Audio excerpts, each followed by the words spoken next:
Assalamualaikum warahmatullahi wabarakatuh. Senang sekali Dian Rahma kembali hadir di hadapan Anda pemirsa di rumah. Dan tentu pemirsa Sultra TV seperti biasa dalam program Dewan Kota Kendari Menyapa. Kita lagi-lagi ingin mengetahui, melihat, serta menyaksikan seperti apa sih kinerja dari para anggota DPRD Kota Kendari, sekaligus bagaimana tupoksi mereka yang memang tidak hanya sebagai seorang anggota dewan tapi juga ketua fraksi partai. Nah, saat ini, jikalau beberapa waktu lalu episode-episode sebelumnya ya, kita sudah banyaklah membahas terkait kinerja dari DPRD Kota Kendari, dan saat ini saya juga masih akan membahas lagi bersama dengan Ketua Fraksi Demokrasi Kebangkitan Indonesia, sudah ada Bapak Haji Rahman Tabulo SHMH. Halo Bapak. Ya, Assalamualaikum. Waalaikumsalam. Terima kasih ya Pak sudah menyempatkan waktu pada kesempatan yang baik ini. Dan uniknya, bukan uniknya juga sih sebenarnya, karena kalau Fraksi Demokrasi Kebangkitan Indonesia ini adalah gabungan dari beberapa partai ya, beberapa fraksi partai. Dari 3 partai, yakni Partai Demokrat, Perindo, dan juga PKB. Boleh dijelaskan dulu Pak, ini kan agak sedikit berbeda dibanding ketua-ketua fraksi yang lain ya, yang mana memang di partai itu jadi memang hanya fokus untuk bagaimana kinerjanya, membahas hal-hal yang lain di hanya satu partai saja. Nah, kalau Bapak sendiri ini di gabungan 3 partai, apakah berbeda atau seperti apa sebenarnya? Boleh diceritakan, silakan Pak. Assalamualaikum warahmatullahi wabarakatuh. Waalaikumsalam warahmatullahi. Alhamdulillah, puji syukur kehadirat Allah Subhanahu wa Ta'ala atas segala limpahan rahmatnya, sehingga pada hari ini kita masih diberi umur panjang. Alhamdulillah. Untuk hidup di buminya Allah Subhanahu wa Ta'ala. Salawat dan salam semoga senantiasa tercurahkan pada junjungan kita Nabi besar Muhammad SAW. Adapun masalah gabungan partai, saya rasa tidak ada masalah. Yang penting cara mengaturnya. Oke. Kalau kita bicara fraksi, kan bicara fungsi. Fungsi fraksi itu kan menyalurkan, memperjuangkan aspirasi fraksi dengan memperhatikan aspirasi masyarakat. Itu yang paling penting. Dan untuk mengoptimalisasikan fungsi-fungsi DPR. Itu yang paling penting. Paling penting itu. Lalu Bapak apakah punya pendekatan tersendiri? Karena memang yang paling terpenting kan tadi dibilang adalah bagaimana cara mengatur ya Pak, manage. Bapak pendekatan yang dilakukan seperti apa? Mengatur ketiga gabungan. Pendekatannya itu kan tidak ada masalah sebenarnya. Kan kita sebagai ketua ini, itu yang saya bilang tadi. Memperjuangkan aspirasi masing-masing fraksi. Ya itu saja. Kalau ada apa-apa kan kita koordinir mereka. Apa kemauannya, apa aspirasi dari bawah ke masyarakat, dia bawa di fraksi. Itu tujuannya. Oke, siap. Nah Pak, sekaligus sebagai ketua fraksi, Bapak Rahman Tabulo ini juga adalah wakil ketua Komisi 1 bidang pemerintahan dan hukum. Kita tahu lagi-lagi bidang pemerintahan dan hukum ini Pak, apa ya, kadang menjadi sering semua sih sebenarnya komisi ya sama saja. Tapi masalah pemerintahan, masalah hukum ini terus menjadi sasaran dari masyarakat kayaknya untuk menyalurkan aspirasinya tentu. Bagaimana Bapak melihat? Sekarang kita bicara masalah fungsi lagi. Ya, fungsi salah satunya adalah komisi. Komisi itu adalah mewakili pimpinan DPR untuk menyelesaikan segala masalah, baik dari pemerintah maupun yang masuk dari masyarakat. Itu kita selesaikan dengan menjaring aspirasi masyarakat dan memperjuangkan kesejahteraan mereka. Itu saja. Masalah yang paling sering menjadi aspirasi dari masyarakat itu apa sih Pak? Kalau kita di Komisi 1 itu masalah tanah, masalah PHK secara sepihak. Ya masalah tanah misalnya saya kasih contoh. Ada pernah masalah kita selesaikan. Itu kebetulan di dapil saya, di Kecamatan Buwatu. Jadi ada salah satu oknum pejabat kecamatan, itu kan dia menjual tanah masyarakat. Nah, terus masyarakat keberatan. Nah, akhirnya kami selesaikan. Kami panggil di DPR, kebetulan oknum dari kecamatan itu kan tidak mau hadir. Ya akhirnya saya sepakat dengan ketua komisi, ayo kita ke kantor camat. Akhirnya di sana kita selesaikan, kita memberi pertanyaan-pertanyaan bagaimana kronologis tanah ini. Nah kalau kita lihat, memang alas haknya ini yang masyarakat ini memang kuat. Jadi akhirnya kita sebagai mediasi, saya menanya kedua belah pihak, apa maunya kira-kira. mau non litigasi atau litigasi. Kalau mau secara litigasi berarti Anda harus ke pengadilan. Iya, betul. Tapi kalau mau non litigasi kita selesaikan di sini. Caranya apa maunya masing-masing. Nah, maunya masing-masing karena mereka menjual 150 juta. Akhirnya mereka sepakat bagi dua. Akhirnya yang punya tanah ini dibayar yang 75 juta itu. Hanya kita bikinkan kesepakatan ya berakhir sampai di situ. Yang kedua masalah PHK sepihak. Kalau PHK sepihak ini kan begitu dia masuk sama kita kan kita harus bertanya dulu.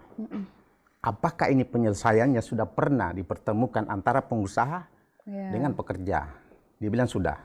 Apakah sudah diadakan triparti antara Depnaker, pengusaha dengan pekerja? Bilang sudah. Jadi bagaimana? Nah, katanya ini perusahaan tidak mau bayar. Akhirnya kita selesaikan di situ ya. Kalau bisa tolonglah daripada kita masukkan ke PHI. Nah, kalau kita masuk pakai ke PHI kan repot. Iya, panjang lagi ya, Pak ya. Ya akhirnya si pengusaha ini ya oke, kita selesaikan di sini. Ya bikinkan lagi kesepakatan. Ya alhamdulillah tidak cukup 1 bulan. Saya ditelepon, dikirimkan bukti-buktinya ya sudah dibayar. Si pekerja ini. Ya itu. Siap. Tapi sampai sejauh ini Pak, memang kan ini sempat juga kemarin bersama dengan anggota Dewan di Komisi 1 juga. Memang masalah PHK, masalah tanah ya, ini kayaknya yang jadi langganan istilahnya seperti itu di masyarakat. Nah, menurut Bapak sendiri, memang apakah ini ada kaitannya dengan ya kita tahu perkembangan Kota Kendari sekarang seperti apa Pak dibanding yang dulu-dulu? Apakah itu juga memang mempengaruhi sampai akhirnya masalah-masalah yang tadi itu yang sering saja terjadi itu ada terus gitu Pak? Ini gimana tanggapannya? Ya, jadi saya lihat begini, ada yang kasus baru-baru kita RDP ini kan masalah tanah juga. Tahu-tahu tanahnya tersebut menurut dia itu sudah ada sertifikat. Menurut versi dia ya Pak? Menurut versi dia sudah ada sertifikat. Akhirnya yang keberatan ini kan meminta untuk dibatalkan sertifikat. Nah, membatalkan sertifikat itu kan bukan domainnya DPR. Iya, itu kan sudah ada yang membatalkan, bisa dibatalkan sertifikat ini kalau ada pelanggaran administratif. Itu hanya 2. Pertama PT UN, yang kedua dia harus menyurat ke Kementerian BPN ATR. Dan dia harus menunjukkan bukti-bukti apa penyebabnya ini cacat administratif. Nah itu baru bisa. Itu hanya 2. Kalau DPR nggak bisa. Jadi memang ini yang harus dipahami sama masyarakat ya Pak? Iya. Dan karena kan masyarakat itu di DPR ini Komisi 1 harus dia memutuskan di situ. Tidak padahal bisa. bukan pengambil keputusan ya Pak. Cuma kita hanya sebagai mediasi yang memberikan jalan keluar bagaimana. Tapi kalau untuk mencampuri urusan lebih jauh, misalnya pengadilan itu sudah tidak bisa. Kita tidak bisa masuk di ranah pidana dengan ranah perdata, tidak bisa. Siap. Dan Pak, apakah tidak pernah ada semacam sosialisasi, edukasi pada masyarakat ya bahwa kami di DPR hanya bisa sampai sini tugasnya begitu, tidak bisa lebih dari itu. Seringkah Pak ada pendekatan penyampaian? Makanya sering ada pertanyaan, yaitu fungsi DPR itu kan hanya 3. Iya, benar. Legislasi, budgetin, pengawasan. Legislasi itu adalah pembentuk perda. Itu saja. Jadi pembentuk perda itu kita membahas bersama pemerintah, menyetujui atau tidak menyetujui. Benar. Itu 2 itu. Disetujui atau tidak setuju itu perda. Beda dengan anggaran. Anggaran itu membahas dengan pemerintah dan memberi persetujuan. Tidak ada istilah menolak. Bedanya ya di situ. Ada bedanya. Pengawasan ya kita awasi kembali itu perda yang kita keluarkan. Bagaimana? Apakah ini perda ada efektivitasnya atau bagaimana cara menjalankan ini? Tidak boleh ada pelanggaran di luar dari perda. Karena kita ini bahkan negara hukum. Iya, betul. Negara hukum ini. Dan kekuasaan terbesar di Indonesia ini di negara kita ini kan hanya 3. Legislatif, eksekutif, yudikatif. Itu tidak boleh. Dan negara kita adalah restat, government law. Jadi semua aturan-aturan yang kita jalankan dengan pemerintahan, menjalankan pemerintahan harus berdasarkan aturan. Tidak boleh keluar dari koridor aturan. Iya, tidak boleh keluar dari rules-nya.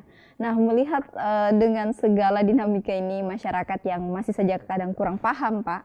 Apakah menurut Bapak ini malah menjadi tantangan dari para anggota DPRD Kota Kendari nih untuk terus menyampaikan bahwa ya fungsi DPR hanya sebatas 3 itu tadi, tidak lebih. Bagaimana ya, betul. Pak? Makanya tiap pertemuan misalnya reses kan, kalau reses kita bertemu. ada pertemuan dengan masyarakat, itu selalu mau edukasi. DPR itu hanya sampai di sini. RDP juga itu kita selalu kasih tahu, DPR itu hanya sampai di sini saja. Hanya 3 fungsi ini.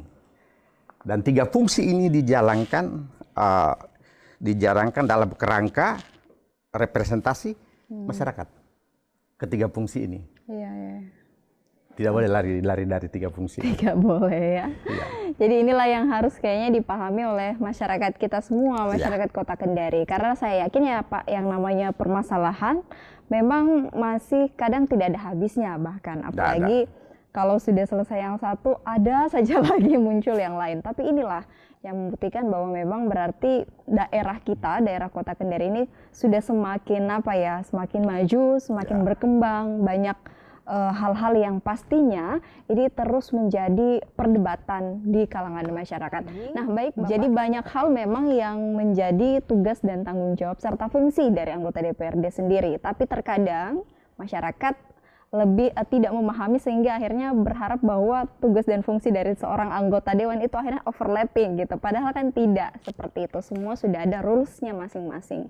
Nah, sampai sejauh ini lalu bagaimana strategi yang Bapak lakukan selaku Wakil Ketua Komisi 1 dan juga memang selain di Ketua Fraksi Partai ya Pak, untuk tetap terus bagaimana bisa menampung nih seluruh aspirasi masyarakat, masalah yang masih saja sering diadukan gitu Pak, silakan.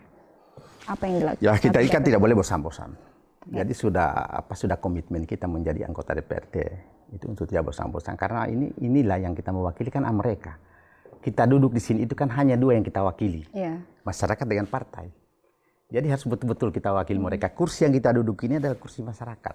Kita selalu mengedukasi mereka dan menampung apa-apa yang mereka punya keluhan, kita menyelesaikan. Makanya saya bilang tadi, tugas komisi itu adalah mewakili pimpinan DPR untuk menyelesaikan segala masalah, baik dari pemerintah maupun dari masyarakat. Itu selalu kita menyelesaikan. Lalu pendekatan yang Bapak lakukan secara pribadi kepada masyarakat bagaimana Pak dalam hal penyelesaian masalah? Ya, penyelesaian masalah kan saya itu kan hari-hari berkomunikasi dengan masyarakat. Ada kalanya tidak sampai di sini, ya kita selesaikan di rumah atau di rumah masyarakat. Kita mau edukasi mereka, DPR ini begini, ya kita jadi orang tua lah. Iya. Itu saja. Apalagi masyarakat, kita tahu kan masyarakat Kota Kendari ini hampir semua heterogen, jadi beragam ya Pak. Iya. Kadang pemikiran mungkin terus juga ya beda-beda lah istilahnya. Ya kadang-kadang masalah rumah tangga menurut sama kita. Makanya itu Pak, saya sempat dengar katanya dari salah satu anggota dewan.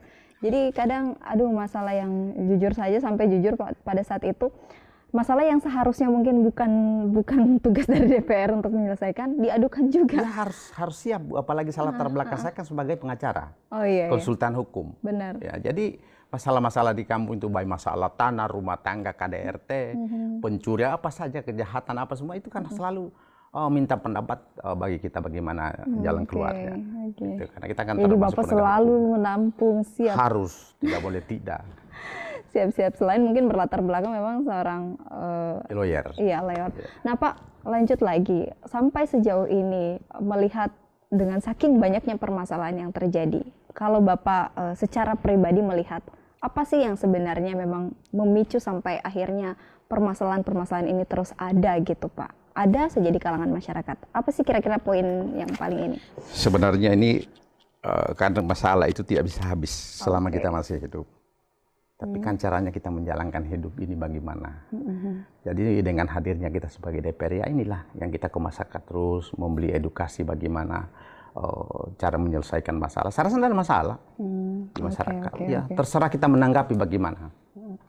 Lalu bagaimana bentuk kolaborasi bersama dengan para teman-teman juga di Komisi 1 untuk terus istilahnya berkolaborasi ya menanggapi aduan-aduan dari masyarakat ini Pak?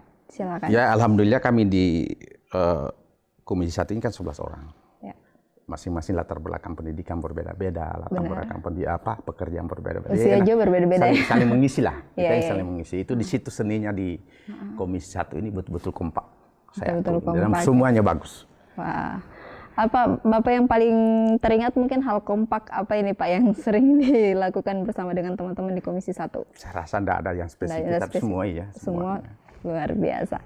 Nah Pak, dengan melihat memang sekarang masyarakat Kota Kendari pun juga, yaitu tadi seperti di awal saya bilang Pak ya, perkembangan yang begitu pesat, tentu juga apa ya, pertambahan jumlah penduduk yang begitu banyak lagi.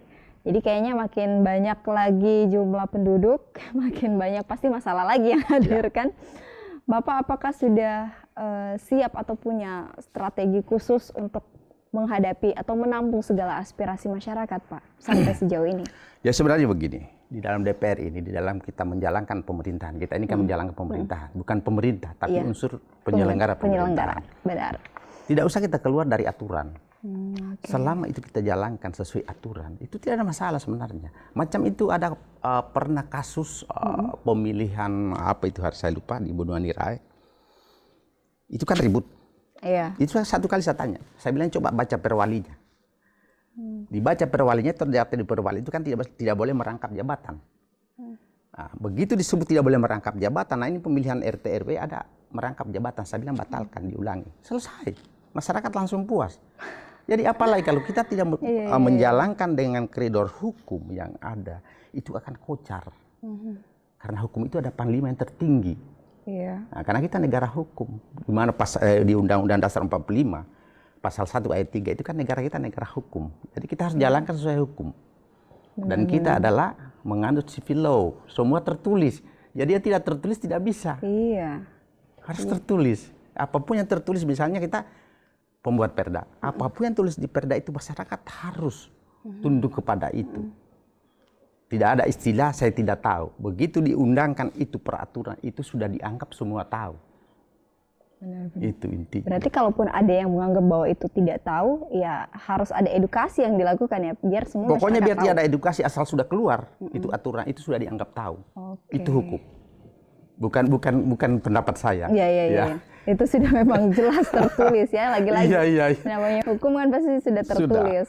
Nah, jadi inilah yang harus memang dipahami. Dan menanggapi bahwa ketika kedepannya ini karena perkembangan yang terus saja terjadi, permasalahan Bapak apakah yakin bahwa ya di DPR khususnya di Komisi 1 untuk terus siap gitu menghadapi segala masalah-masalah yang terjadi, Pak? Gimana? Ya, kalau udah siap kenapa masuk jadi anggota DPR? Iya, gitu ya. Itu saja. Sudah harus siap, Bu. Oke. Apapun itu, biar lagi tidur kalau kita dibutuhkan dengan masyarakat, itu harus. Apalagi mau masalah mungkin yang kadang orang, ini enggak masuk akal, tapi menurut DPR ya sudah ditampung semua ya. Iya, harus. Dan kita jadwalkan, makanya itu ada istilah di DPR ini kan ada BAMUS. Nah, itu harus, di situ sudah harus dijadwalkan masalah-masalah apa yang harus, ini yang perlu, ini yang tidak. Sampai sejauh Bapak menjabat di anggota Dewan ini, masalah yang paling dianggap ini, ya saya yakin semua masalah pasti ada penyelesaiannya ya Pak ya. Tapi yang dianggap paling ya tertantang dan sedikit harus punya ekstra energi yang kuat untuk menyelesaikannya apa sih Pak? Kalau boleh tahu. Jadi sebenarnya yang saya anggap yang paling rumit itu kadang-kadang kita ketemu masyarakat yang tidak tahu aturan, yang tidak tahu sama sekali, dan ada yang alergi untuk mengetahui aturan. Untuk mengetahui aturan, dia selalu kemauan dia. Ini biasa agak susah ini diluruskan. Tapi alhamdulillah kadang-kadang kita pendekatan secara pribadi kita penting ya Pak, pendekatan secara emosional ya. Harus. Kita memberi pemahaman bahwa kita bernegara ini, kita hidup di dunia ini, mulai dari di atas sampai di bawah itu sudah diatur dengan aturan. Itu. Jadi paling pendekatannya seperti itu. Iya. Tapi lagi-lagi kalau menurut Bapak ya secara pribadi, orang-orang atau masyarakat yang jenisnya seperti ini, yang kadang tidak mau mengetahui atau bahkan alergi dengan yang namanya aturan, itu apakah memang sudah menjadi kayak ciri khas atau sebenarnya bisa untuk diperbaiki Pak sebenarnya? Bisa kan, ini kita ini kan mulai masyarakat sudah mulai tinggi sekolahnya semua, sudah hampir tidak ada yang tidak sekolah ya. Saya rasa akan habis. Bapak rasa pasti ini sudah akan bisa sukses semua, insya Allah. Nah lalu kira-kira Pak sampai sejauh ini ada program yang sedang diusung oleh teman-teman bersama Bapak juga di Komisi 1, apa sih Pak sampai sejauh ini program-program strategis? Ya kan yang kami lagi susun yang paling-paling di Bapemperda. Saya kebetulan juga anggota Bapemperda. Gitu. Ya itu saja yang kita lagi usahakan. Program apa itu, Pak? Ya macam persampahan. Oh, oke. Ya, kita lagi programkan itu persampahan. Karena kayaknya masalah sampah nggak ada habisnya ya, Pak. Ya, makanya ini yang kita lagi cari formulasinya bagaimana. Titik temunya Makanya gimana kita ya? sering studi-studi banding di kota-kota besar, bagaimana mereka menyelesaikan.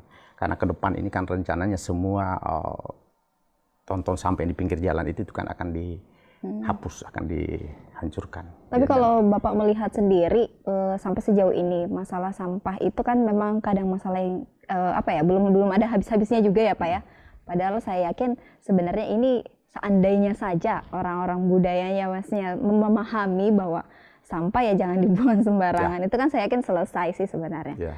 Tapi yang paling perlu difokuskan selain peniadaan tadi tong-tong sampah di jalan, apalagi sih Pak hal yang perlu untuk terus ditingkatkan biar istilahnya pencapaian kita terkait penyelesaian masalah sampah ini selesai gitu. Silakan. Ya, ini kan kita lagi usahakan agar ini persampahan ini kita berikan ke kecamatan dengan kelurahan, agar mereka sendiri yang mengambil dari rumah ke rumah.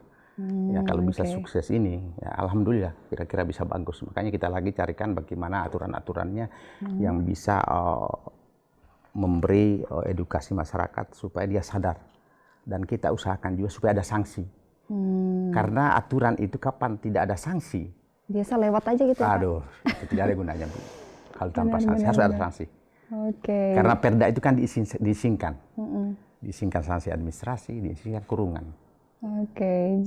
Jadi ini kayaknya pertimbangan ya, Ya. dari Bapak sendiri bahwa memang semoga dengan adanya peraturan dari pemerintah ini bisa memberikan efek jera terutama terkait masalah sampah yang tidak ada habisnya. Karena Pak kalau sudah masalah sampah lagi yang menjadi masalah utama, kadang banyak dampak yang ditimbulkan. Salah satu contoh dampak banjir. Ya, Itu kan nanti jelas akan kena masyarakat lagi yang merasakan. Padahal tanpa disadari bahwa ini karena masyarakatnya lagi yang lalai. Dan memang harus ada kerjasama Bu antara masyarakat dengan pemerintah, itu harus ada kerjasama. Kalau tidak ada kesadaran dari masyarakat, susah juga. Iya, biar lagi mungkin dari teman-teman di DPR sudah memikirkan bagaimana solusinya. Iya. Terus juga dari pemerintah sudah menyediakan fasilitasnya. Tapi kalau dari kitanya yang tidak sadar susah juga ya Pak. Ya itulah, harus kita betul-betul tega itu untuk melaksanakan, itu namanya sanksi. Kalau kita tidak ada ketegahan di situ, itu yang bahaya itu, harus ada sanksi. Kalau tidak ada sanksi, percaya efektivitas peraturan itu tidak ada gunanya. Iya, ya luar biasa. Semoga lah masyarakat. Tapi ini kan demi Kota Kendari yang lebih baik, Pak. Ya. Tentu kita harapannya seperti itu. Dan kira-kira bagaimana, Pak? Apa sih sebenarnya yang ini melihat segala kinerja DPRD yang telah dilakukan, tentu kan ada harapan yang diinginkan kepada masyarakat. Apa kira-kira kalau dari Bapak sendiri mewakili Komisi 1? Ya harapan saya agar masyarakat sebuah aturan-aturan dia mentaati. Oke. Itu ada kerjasama antara pemerintah dengan masyarakat harus betul-betul. Ya terutama dari kita diri sendiri. Di kehidupan kita di rumah kita betul-betul harus kasih contoh kepada masyarakat. Buang sampah, tidak boleh sembarang. Ya itu harus. Jadi dimulai dari diri kita sendiri. Dari diri kita dulu. Lingkungan rumah kita harus bersih terus. Itulah yang paling penting ya Pak ya. Iya. Yang mana Bapak Ketua Fraksi Demokrasi Kebangkitan Indonesia sekaligus juga Wakil Ketua Komisi 1 Bidang Pemerintahan dan Hukum. Oke, tentu pasti kalau kita sudah melihat seperti apa tugas dan fungsi, kita kan juga ingin bertanya-tanya siapa sih sosok dari Bapak Rahman. Bapak langsung senyum-senyum loh ditanya sosok. Langsung saja mungkin Pak, ini mengawali, basic memang seorang lawyer ya. Tidak jauh-jauh beda lah kalau kita berbicara terkait dengan politik. Dan ini kan pasti ada kaitan-kaitannya lagi. Tapi kalau memang dari awal saya lihat basic pendidikan, apakah memang Bapak juga dari awal sudah menginginkan memang untuk menjadi seorang wakil rakyat? Atau sebenarnya ini kalau kemarin sih ceritanya bersama dengan teman-teman di anggota dewan ya Pak, ada yang kadang tidak pernah menyangka, ada yang memang sudah menjadi sasarannya dari awal gitu. Atau kalau Bapak sendiri seperti apa? Oh saya enggak. Kalau Bapak gimana? Saya kan sebenarnya selain dari lawyer itu, saya seorang pengusaha. Oke. Ya, saya baru lawyer. di DPR itu memang saya tidak pernah rencana menjadi anggota DPR. Oh, tidak pernah Tidak malah? pernah. Hanya saya memang pegang partai itu mulai dari tahun 2008. Partai apa pada saat itu? PKB, Partai PKB. Kebangkitan Bangsa. Ya, kebetulan pada saat pemilihan 2019 itu tiba-tiba anggota DPR dari Partai Kebangkitan Bangsa ini ternyata sudah pindah di partai lain. Oh, oke. Ya, karena waktu sudah mepet sekali saya cari orang-orang yang bisa menggantikan beliau, itu tidak ada. Nah, keluarga saya semua sebenarnya tidak ada yang mendukung untuk menjadi anggota DPR karena saya lagi fokus di dua pekerjaan ini, terutama di lawyer perusahaan. dan pengusaha ya. Terutama di perusahaan. Perusahaan Itu tidak boleh karena dialah yang membesarkan saya. Oke. Nah, akhirnya tidak ada karena sudah mepet waktu, tinggal berapa lama itu waktu. Ya akhirnya saya nyatakan, oke lah, biar saya yang masuk. Oh gitu. Ya Bapak akhirnya yakin masuk? Ya, saya masuk menggantikan ini daripada kosong di dapil itu. Oh gitu. Pemikirannya pada saat itu Ya, seperti itu ya? ya masuk saja. Masuk ya. Akhirnya alhamdulillah begitu perhitungan ya termasuk dapat kursi.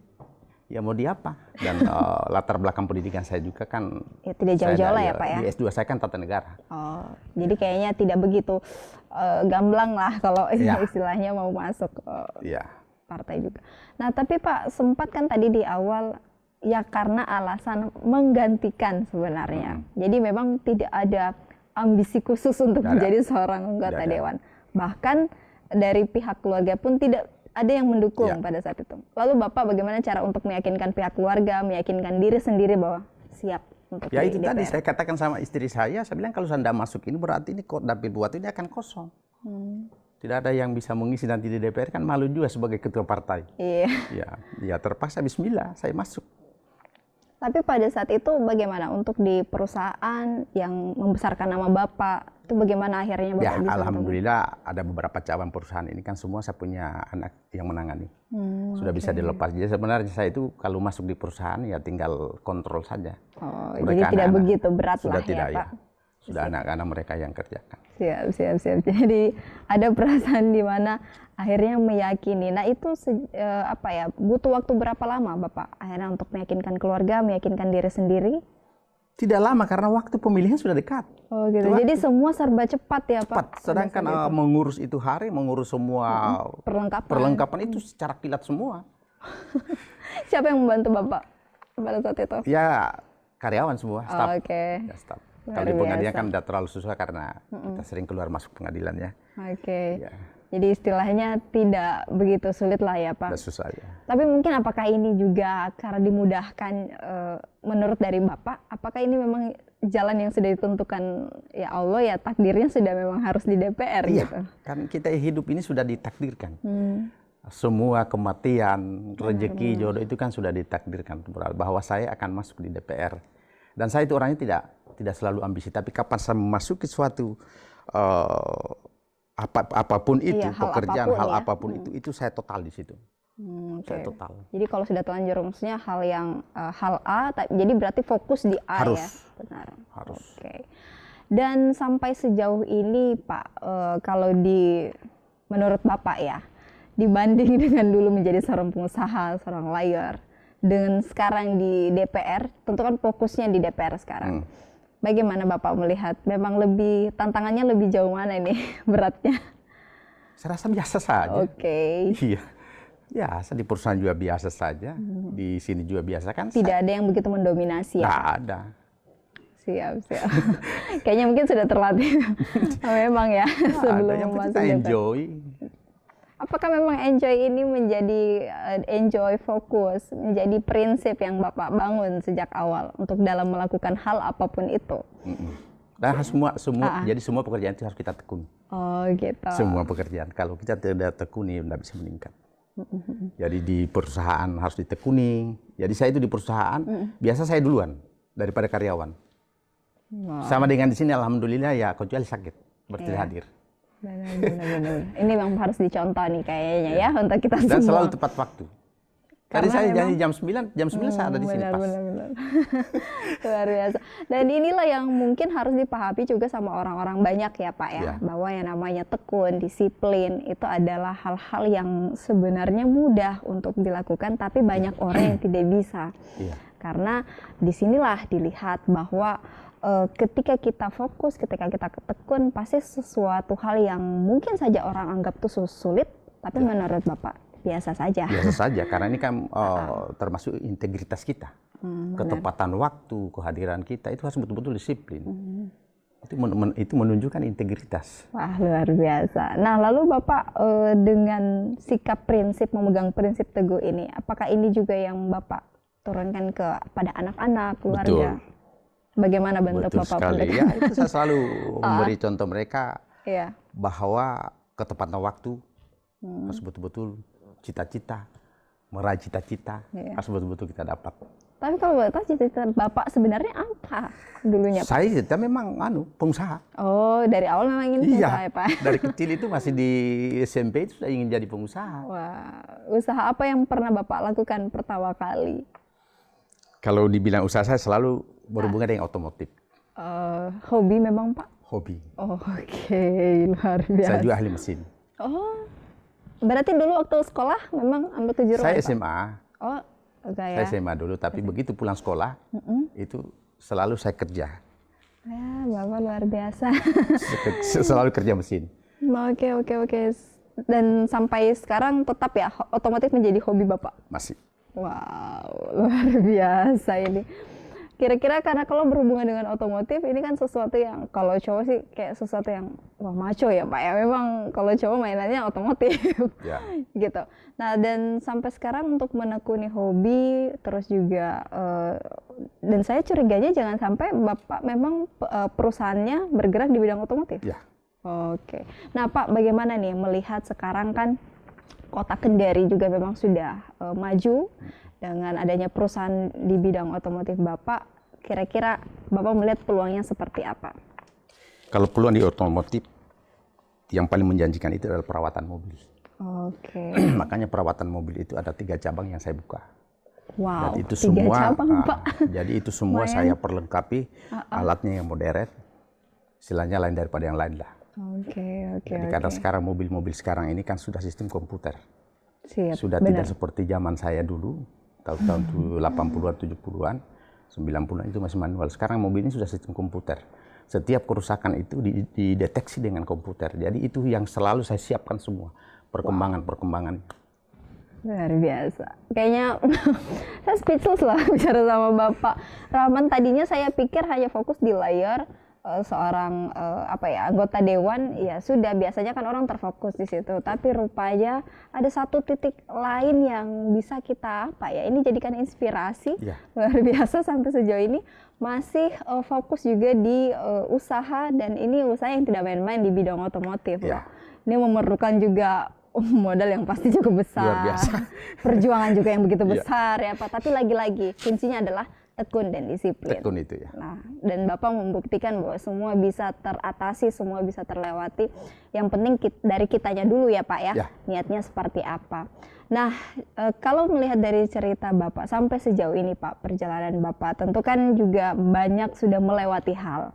Apa sih yang paling menjadi pelajaran penting menurut dari Bapak Rahman Taulo selama menekuni segala aktivitas sampai sejauh ini? Silakan Pak. Sebenarnya tidak ada yang luar biasa. Semua dijalani saja seperti air mengalir. Dan semua bagus. Alhamdulillah semua sukses. Apapun yang saya cita-citakan di masalah otomotif semua sukses terus. Alhamdulillah. Yang penting itu saya bilang tadi. Bandingkan saya kalau habis tugas di DPR. Kalau masih buka perusahaan saya semua itu saya kunjungi. Oh begitu ya? Saya kunjungi, saya lihat kebersihan. Tidak capek tempat-tempat ya, penempatan apa semua. Kan biasa kalau kayak dari mana gitu ada kerjaan kadang kita rasa capek atau apa. Bapak tidak ya, kalau saya lihat ya semangat terus. Karena begini, di otomotif ini kan cita-cita saya dari kecil. Berarti hobi kan. Kalau hobi itu Bu, mesti kita jalankan secara bagus. Sama dengan ini DPR. Begitu saya masuk, saya senang ini pekerjaan. Jadi bukan dianggap jadi beban ya Pak? Tidak. Ya? Saya senang. Karena bisa saya salurkan saya punya ilmu yang saya pernah pelajari di bangku kuliah. Semua membantu masyarakat. Itu kan ada kepuasan. Yang saya cerita tadi di awal. Kita bantu masyarakat, akhirnya ada pembayaran tadi. Yang di PHK ada penyelesaian. Itu kepuasan Bu. Luar biasa puasnya kita di situ. Dan itu tidak ternilai dengan apapun ya Pak? Luar biasa. Ya itulah berarti memang membuktikan lagi-lagi ketika kita melakukan sesuatu hal jangan dianggap sebagai suatu beban, Ya. tapi malah inilah yang dianggap bahwa menjadi sudah tanggung jawab. Ya. Dan kita harus senangi karena saya yakin ketika kita sudah tekun menyenangi pekerjaan itu pasti hasilnya juga akan jauh lebih bagus daripada kita bekerjanya secara terpaksa. Ya. Dan kira-kira Pak, harapan mungkin ke depan untuk ini mungkin bisa menjadi contoh juga untuk teman-teman di rumah atau pemirsa Sultra TV, apa sih yang harus paling kita perhatikan atau apa yang paling penting yang harus ditanamkan dalam hidup kita, Pak? Selain prinsip itu tadi, apa kira-kira? Disiplin. Oke. Segala-galanya harus disiplin. Apapun cita-cita, apapun pekerjaan itu kita harus disiplin dan harus kita tekuni. Oke, itu dua hal yang berkaitan Ya, secara dan semua mesti bagus kalau kita tekuni. Dan kita harus menjadikan hobi. Oke, luar biasa. Itu yang paling penting ya. Karena tidak terasa waktu kita sudah di penghujung acara, luar biasa. Saya ketemu dengan Bapak Rahman Taulo di sini akhirnya menyadari satu hal bahwa segala sesuatu itu tidak ada yang berat sebenarnya. Nggak ada. Kadang yang memberatkan itu adalah bagaimana pemikiran kita. Jadi kita belum mengerjakan sesuatu itu, tapi karena kita sudah berpikir, aduh ini kayaknya berat, akhirnya jadi berat ya Pak. Iya. Harusnya kita memang enjoy dan menjalani apapun dengan semestinya. Luar biasa. Kayak saya kalau ketemu Bapak Rahman saat ini jadi tambah lebih semangat lagi. Iya benar Pak, karena jadi minder sendiri gitu. Kalau mau dibilang usia kita masih jauh lebih muda, Iya. tapi semangat kok masa mau kalah dengan yang sudah senior ya, istilahnya seperti itu. Jadi mulai dari sekarang, mari rubah pola mindset kita. Insya Allah kita pasti akan bisa lebih baik lagi jika memang kita punya prinsip yang tadi tekun dan juga disiplin. Baik Bapak, terima kasih luar biasa. Semoga usahanya terus lancar ya Pak. Amin. Luar biasa sudah 3 cabang loh ini. Siapa tahu mau nambah cabang keempat Pak. Ya, sebenarnya sudah lebih dari itu. Tapi kalau gitu. untuk perawatan mobil ya ada 3 cabang. Baru 3 ya. Kalau Luar untuk showroom biasa. kan belum disebut tadi. Iya. Tapi enggak apa-apa lah ya Pak. Istilahnya usahanya berarti banyak. Ya alhamdulillah. Alhamdulillah. Titipan Bu, titipan dari Iya, Allah. iya, Saya benar. hanya menjalani. Benar sekali, insya Allah semoga usaha dan segala kinerja dari Bapak Haji Rahman Taulo SHMH ini terus bagaimana bisa untuk mementingkan tidak hanya untuk seluruh masyarakat Kota Kendari, tapi juga bagi seluruh orang-orang yang semoga nanti manfaatnya bisa dirasakan. Ya, amin. Dan tentu terima kasih juga untuk pemirsa Sultra TV ya yang sudah menyaksikan kita di sini. Terima kasih, semoga tadi yang disampaikan oleh Bapak ini sudah memberikan gambaran baru kita lagi terkait bagaimana sih kinerja dari DPRD Kota Kendari, bagaimana bentuk penyelesaian serta juga bagaimana dari pihak DPR ini untuk menampung seluruh aspirasi masyarakat. Kita harus patut apresiasi dan kita terus dukung kinerja dari para anggota Dewan. Dan tentu juga terima kasih kembali lagi untuk Bapak di sini. Tentu saya harapkan semoga dengan segala permasalahan yang terjadi ya, terutama COVID kan ini memang sudah sedikit melandai ya Pak. Ya, alhamdulillah. Alhamdulillah, tapi kita tetap harus perhatikan protokol kesehatan. Semoga COVID benar-benar hilang sih. Saya harapannya Amin, begitu. amin. Oke, akhir kata saya beserta kru yang bertugas pamit undur diri. Wassalamualaikum dan sampai jumpa.